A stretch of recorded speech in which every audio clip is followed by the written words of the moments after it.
Good morning to all of you. Here we are going to discuss about characteristics of fictitious force.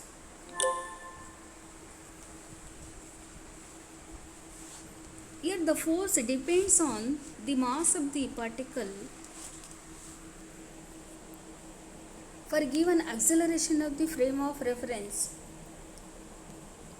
Then the force is different for different masses. Heavier the particle, larger is the force. First point is force is different for different masses. Heavier the particle, larger is the force. Second point, for a given particle, the force depends on acceleration of the frame.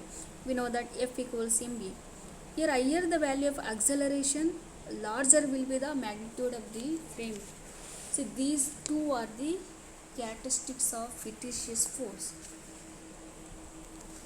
One important property of fictitious force is here the particle acceleration, it is quite different from the frame of acceleration.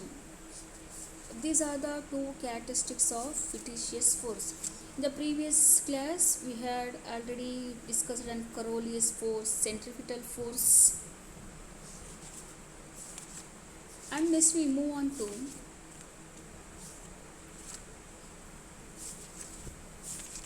inverse velocity addition theorem.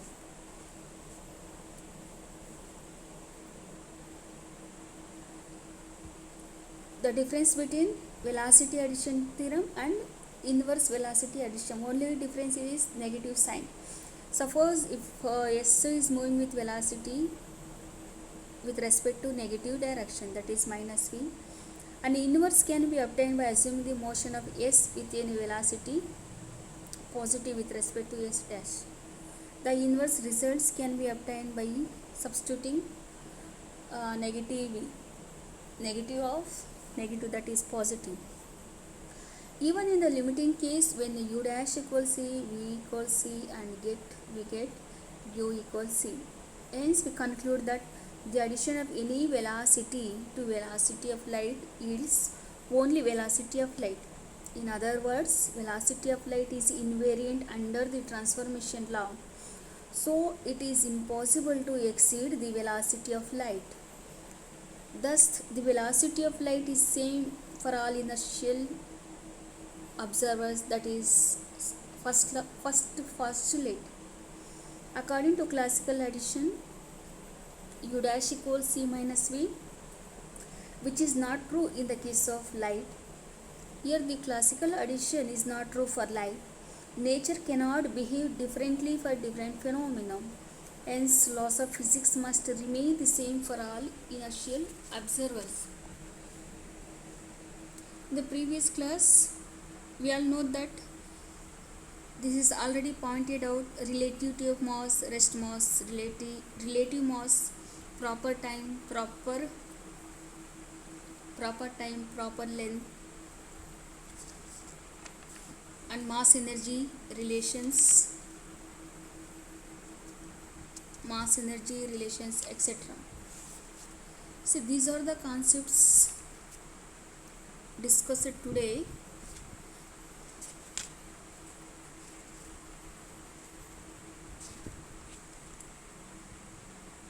Like inertial, non-inertial, motion in inertial frame, Galilean principle of relativity, Galilean principle or invariance of space, time,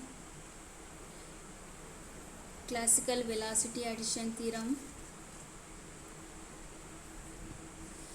characteristics of fictitious force, Coriolis force, centrifugal force, and its examples.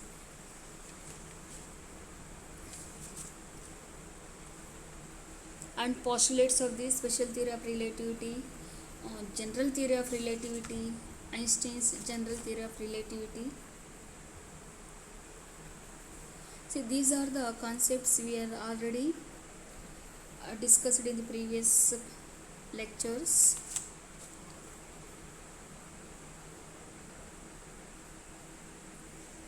In the next class, One of the important derivation is Michelson-Morley experiment and its null result of the experiment.